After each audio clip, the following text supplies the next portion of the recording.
Cari amici, ben ritrovati a un nuovo appuntamento con Radio Chef. Allora, oggi vi portiamo a scoprire i prodotti della nostra montagna attraverso un'iniziativa che si chiama Il Filo dei Sapori. Le giornate in cui potrete veramente assaggiare e conoscere il valore dei prodotti della montagna del nostro territorio saranno il 10, l'11 e il 12 ottobre. È un appuntamento, anzi un progetto organizzato dalla comunità di montagna della Carnia già dal 2014 e che quest'anno avrà un ulteriore ampliamento e internazionalizzazione per quello che riguarda la promozione delle tradizioni enogastronomiche locali, dei prodotti, ma anche tutte quelle che possono essere le importantissime sinergie tra quelli che sono i settori agroalimentare e turistico.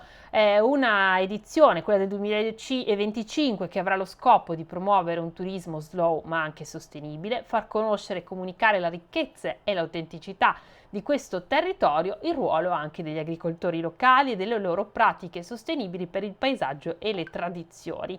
Quindi il Filo dei Sapori quest'anno che cosa ci proporrà? Andremo a conoscere e parleremo anche di questo progetto importante insieme a Elena Valent della comunità di montagna appunto della Carnia. Buongiorno Elena, innanzitutto grazie per essere qui. Buongiorno, grazie a voi, come sempre siete puntualissimi nelle descrizioni dei progetti, quindi sono molto felice di collaborare con voi. È un piacere, ovviamente noi da sempre come Radio del Territorio abbiamo voluto proprio valorizzare queste iniziative per tornare un po' indietro nel tempo, no? Oggi si parla di sostenibilità, di rapporto con la natura, ma è qualcosa che abbiamo perso recentemente, Elena, immagino che sarai d'accordo, ma che in realtà in montagna e soprattutto in quelli che sono i paesini che hanno mantenuto un rapporto autentico con la terra, questo è sempre avvenuto ed è bene raccontarlo, è quello che voi vi siete proposti di fare. Sì, perché noi abbiamo grandi, piccole ma grandi aziende in termini di qualità che ovviamente sono impegnate a produrre e non hanno la capacità, insomma, di presentarsi al pubblico, di raccontare. Quindi abbiamo ideato nel 2014 questo evento proprio per mettere gli agricoltori in piazza, non dico i prodotti, proprio gli agricoltori che hanno modo di raccontare la loro passione perché custodiscono le tradizioni, no? Che tanti adesso buttano un po' al vento, ma invece costituiscono un caposaldo, ma anche una fonte di reddito, non dobbiamo dimenticarcelo, no? E quindi in questa operazione collaboriamo poi col Museo Carnico Gortani che ha ideato questa mostra Porca Vacca Quanti Siamo, dove appunto racconta gli animali di bassa corte che c'erano in tutte le famiglie, no? Invece adesso molto spesso quando si parla di animali si pensa solo così, denigrando un po' l'odore che hanno, eccetera, e quindi vogliamo rieducare i bambini e i ragazzi al fatto che fare agricoltura fa parte della nostra storia, non solo Ah, è della vero. montagna, ma della regione, no? Quindi. Assolutamente, ha sempre fatto parte di tutto il territorio, di riacquistare questo rapporto anche autentico e diretto con la natura che un po' abbiamo perso vivendo sempre in città, negli uffici, al computer.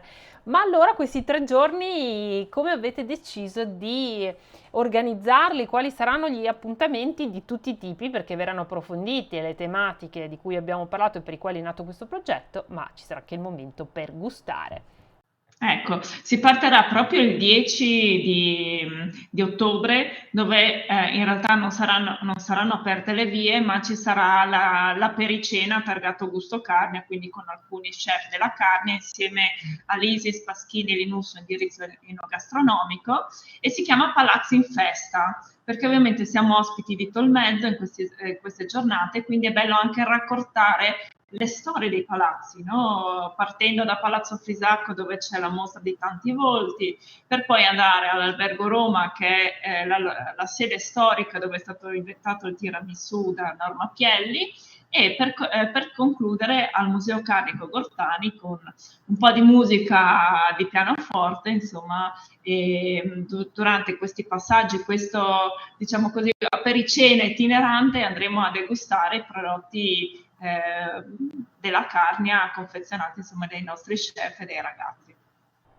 Beh, quindi sarà un programma anche questo molto ricco, poi si continua tutto il fine Allora, settimana. questa cena si può notare sul sito Eventbrite e quindi sono già aperte le prenotazioni per chi è interessato. Poi si entra nel clou della manifestazione.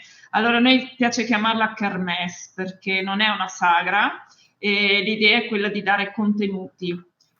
Oltre a una sessantina di aziende che proporranno i loro prodotti, quindi ci sarà appunto il mercato dell'agroalimentare della montagna del Friuli Venezia Giulia, non ci saranno altri tipi di bancarelle.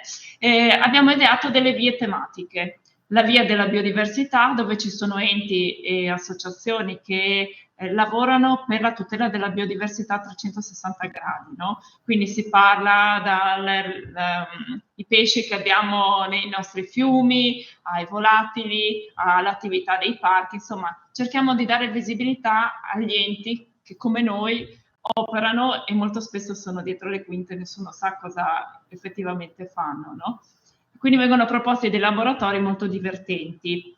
Poi da quest'anno ci sarà la new entry, la novità che è la via delle malghe.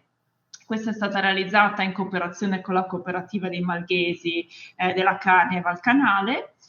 E oltre ad avere le bancarelle, insomma, che proporranno i formaggi di malga, avremo anche fotografie storiche di malghe e fotografie di Ulrica da Pozzo, che da sempre si occupa, insomma, di documentare attraverso le fotografie come cambia il nostro paesaggio. In più avremo l'associazione allevatori che porterà delle mucche e spiegherà come si possono mungere proprio lì dal vivo, quindi è un appuntamento insomma molto divertente. E poi la parte diciamo così più istituzionale in Piazza Centa, dove c'è proprio uno stand dedicato agli incontri tecnici, dove parleremo dall'orticoltura biologica all'importanza di alcune erbe come la melissa e la menta, che poi li colleghiamo un po' al discorso anche dei Chersons con il progetto GoPasta. Avremo appunto dei video che raccontano la storia dei Chersons, ma anche la storia degli Šljichrofi, che è questo nostro progetto transfrontaliero con gli sloveni, e sarà appunto possibile anche degustare questo piatto tipico sloveno. E poi ci saranno dei momenti in cui c'è proprio un'interazione fra i giovani agricoltori, i giovani delle consulte, i nuovi amministratori, per capire cosa si vuole dalla montagna, no? Perché tante volte enti pubblici come noi hanno delle idee, ma queste idee devono partire dal basso, cioè quello che sente la gente, perché così forse riusciamo a realizzare qualcosa di importante. È proprio così. Allora, Elena, ci vuoi ricordare dove troviamo tutte le informazioni riguardo appunto alla vostra kermesse, il filo dei sapori? E poi se ci vuoi raccontare, visto che noi nella nostra rubrica parliamo sempre di ricette o svelare qual è il tuo piatto preferito, se c'è qualcuno che sa della tua montagna che ami in particolare. Allora, noi abbiamo sia la pagina Facebook che Instagram del Filo dei Sapori, e poi abbiamo il sito ilfilodeisapori.com, e c'è un QR code che adesso gira insomma nelle nostre locandine, attraverso il quale è possibile scaricare il programma, che è sempre in fase di evoluzione, perché ovviamente ci sono sempre persone nuove, associazioni nuove che hanno voglia di parlare della loro attività sul territorio. Beh, c'è solo l'imbarazzo della scelta su cosa degustare, a partire dalle birre, perché la carne è famosa per i 5 birrifici, quindi anche molto rinomati e riconosciuti a livello europeo. Poi passiamo dai famosi Chersons, perché quelli non possono mancare, al frico. In più dopo ci saranno i cultori della tradizione, soprattutto la domenica questo, che proporranno piatti tipici di un tempo, dalle trippe alla meste, insomma tutti piatti che difficilmente si trovano in una manifestazione. E chiudiamo il tutto il lunedì, perché l'evento è sempre a scopo benefico, quindi lunedì a partire da mezzogiorno fino all'1:30 ci sarà la pasta di beneficenza.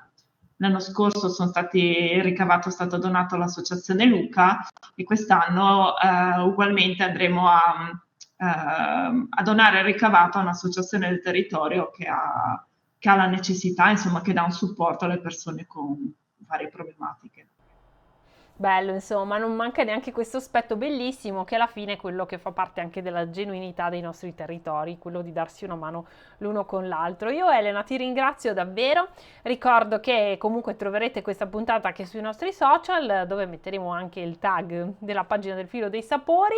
E appuntamento il 10, l'11 e il 12 di ottobre, allora la scoperta della genuinità della montagna, della Carnia e dei suoi territori. Grazie Elena e buon lavoro ma anche buon divertimento. Grazie, grazie a voi. Comunque l'orario, che non l'ho detto, è inizio 10 del mattino, 19 per il sabato e la domenica, invece il venerdì alle 18. Benissimo, grazie ancora Elena e a presto. Grazie, grazie a voi. Grazie Barbara, allora oggi sono in compagnia invece con l'amministratore della Longarone Fiere, Giovanni De Lorenzi, che è qui con me, dove andremo a parlare un po' dell'evoluzione, dei numeri, dei dati e anche perché in questo momento si è collegato, è interessato ad andare a vedere a un'azienda o semplicemente anche curiosità di come si sta così muovendo il mercato, perché molto spesso questo succede, no? Quando ci sono delle fiere proprio studiate per il settore, diciamo che si guarda un po' dove sta andando per rimanere poi a tema barcolana, l'onda o dove tira il vento. Allora intanto raccontaci un po' come insomma, la fiera. Parliamo ovviamente della fiera per l'ospitalità e la ristorazione in montagna. Siamo per antonomasia ormai da tantissimi anni riconosciuto come il polo fieristico montano a livello nazionale. Oreca per me è la prima volta che la vedo in Fiera Longarone. Io ho partecipato ad altri eventi negli anni passati, ma ad Oreca non ci sono mai stato. Vedendo l'assemblaggio di Oreca in questi giorni mi ha dato la sensazione di essere di fronte ad una fiera estremamente competitiva e estremamente anche tecnologica. C'è una grande capacità di, come dire, operatività e c'è la possibilità di renderla attrattiva come forse poche altre fiere in quel di Longarone. Questo lo desumo dal fatto che parlando con i collaboratori, con lo staff, parlando con gli stakeholder, parlando con quelle persone che chiedono notizie su Oreca 2025, c'è una grande attenzione, c'è una grande sensibilità, c'è la voglia di partecipare e questo è anche, come dire, asseverato dal fatto che quest'anno a chiusura diciamo così, delle partecipazioni degli espositori, oggi noi di Sfatore Altrano raccogliamo 20% in più. Bisogna comprendere che questa fiera è partita nel 2019 come spin-off, ferma 2 anni a causa del noto Covid, per poi ripartire nel 2023 e oggi giunge alla quinta diciamo così, rassegna che si presenta in un contesto molto più ampio della prima, ovviamente, sta crescendo, occupa il Triveneto a larga fascia, a larga maglia, riesce a intercettare operatori dalle vicine aree anche internazionali, quali in parte la Croazia, in parte la Slovenia, in modo particolare la Carizia. Direi che è una fiera che può dare grandi soddisfazioni. Sono sicuro che i nostri imprenditori, i nostri ristoratori, gli operatori del settore si troveranno di fronte a una fiera che gli procureranno molte soddisfazioni e anche diciamo così, gli operatori che vengono appositamente per conoscere quello che sono le proposte di questi 3 giorni troveranno un grandito riscontro. Allora, parliamo anche di, logicamente, Oreca per chi in questo momento insomma, non sapesse, è proprio dedicata, una fiera dedicata a chi in questo momento ha la ristorazione e insomma, ha un qualcosa dove si parla del B2B, ecco, per farla semplice. Parliamo anche di visitatori, superficie, perché insomma quando si parla di fiera vorrei sapere anche degli spazi che così andiamo un po' e poi andremo a parlare anche, vi spoilerò subito, delle Olimpiadi, però prima andiamo a gradi, vediamo dei visitatori. Ma infatti questa, come lei diceva, è l'unica fiera B2B che noi abbiamo nel nostro calendario. È una fiera, ripeto, e sottolineo importante, ci sono 223 espositori diretti, 260, 257 per la precisione, marchi aziendali provenienti da 15 regioni italiane e anche da 11 paesi esteri. Direi che è sicuramente un dato questo che fa notare una prospettiva continua su Areca. I visitatori attesi sono 7.000, ecco, diciamo così. La superficie è aumentata rispetto all'altro anno di un 12%, raggiunge una superficie oggi di 13.500 metri quadri, poco più, poco meno. I settori esplosivi bisogna naturalmente metterli in condizioni di essere conosciuti da chi poi verrà a vedersela, a godersela questa fiera, ma soprattutto a lavorare intensamente su quella che può essere un interesse reale per gli imprenditori, quindi attrezzature e impianti, naturalmente, forniture alberghiere, grandi cucine e impianti, prodotti alimentari, catering, bevande, per non parlare di arredi, di arredo contract, software, tecnologie e quant'altro. Non manca niente, è una Tutto fiera per aiutare, di grande per migliorare. espressione. Gli orari per sì. chi ancora non li conosce, da lunedì e martedì ore 10, ore 18, l'ultimo giorno, cioè mercoledì dalle 10 alle 17. L'ingresso ovviamente è gratuito e quindi che dire se non ottenere e avere al nostro ingresso, diciamo così, la registrazione degli operatori. Punto. Tutto molto facile, tutto molto come dire, comprensibile per chi ha voglia di venire. Siamo sicuri che ce ne saranno tanti che verranno a Longarone Fiere dal giorno 6 di ottobre. Molto smart, già per rimanere anche sicuramente in tema. Sì, certo. Altra cosa, ho parlato prima, ho spoilerato Olimpiadi, qui cosa bolle in pentola? Beh, questo è un tema estremamente interessante, è una grande occasione anche per Longarone Fiere Dolomiti. E anche Eureka è nata proprio in questo contesto. Nel 2019 vennero assegnate le Olimpiadi a Cortina, Milano Cortina, e quindi Cortina è per antonomasia una delle zone più interessate dal turismo dolomitico, diciamo così, la possibilità di poter intersecare una serie di possibili clienti, chiamiamolo così, da livelli più o meno alti, più o meno bassi, ma comunque con una grande disponibilità per tutti i gusti e per tutti, diciamo così, gli amanti della montagna, gli escursionisti, quelli che poi usano la stagione invernale piuttosto che quella estiva, quella che una volta veniva nell'immaginario collettivo definita la villeggiatura. E credo con questi mondiali, di cui Longarone Fiere si occuperà per quanto riguarda l'allestimento di un hub per offrire diciamo così, ai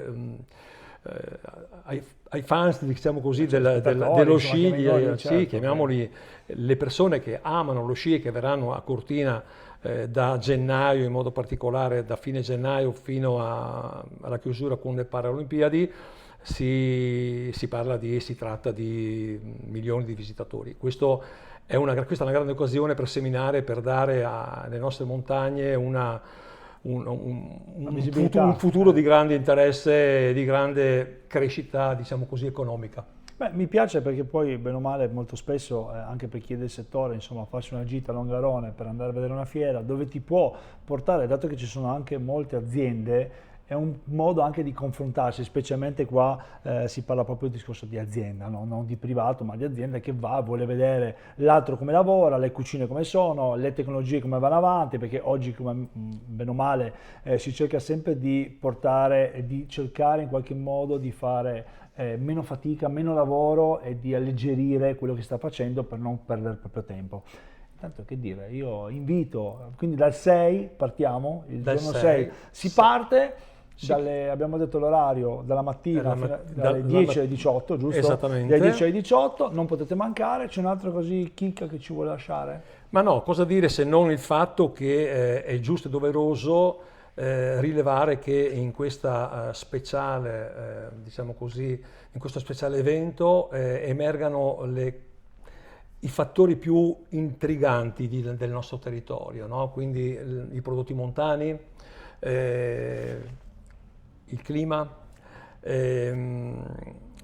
l'interesse degli esteri, dei paesi esteri. Già si sente parlare molto di tanti americani che verranno in questo momento a visitare i nostri territori. Noi non potevamo che non cogliere non potevamo che cogliere questa grande occasione, proprio perché è un momento in cui le attrazioni, le attrattive che questa fiera riesce a trasferire potranno fare di Eureka, Longarone Fiere Dolomiti, un evento che si protrarrà anche negli anni a venire e sicuramente in crescita, perché se partiamo da questo dato di quest'anno più 20%, questo significa che ci sono ancora grandi occasioni di crescita. Da evidenziare le attività che vengono svolte, come in ogni fiera B2B, dove ci saranno espressioni di approfondimento tecnologico, Certo. ma anche di carattere ovviamente legato a quelle che sono appunto proprio le espressioni del fare ristorazione, del fare quelle attività che sono funzionali ovviamente ai nostri operatori, che sono tantissimi già sul nostro territorio, ma quando prendiamo atto di quello che rappresenta il Triveneto, direi che è una fiera che si colloca nel posto giusto al momento giusto. Allora, noi vi aspettiamo intanto, Radio Chef finisce qui, io vi aspetto domani con la nostra Barbara Perna, sempre alle 12:30, a Radio Chef. Intanto grazie mille e buona fiera. Grazie, in bocca al lupo a noi ovviamente e grazie per la vostra attenzione.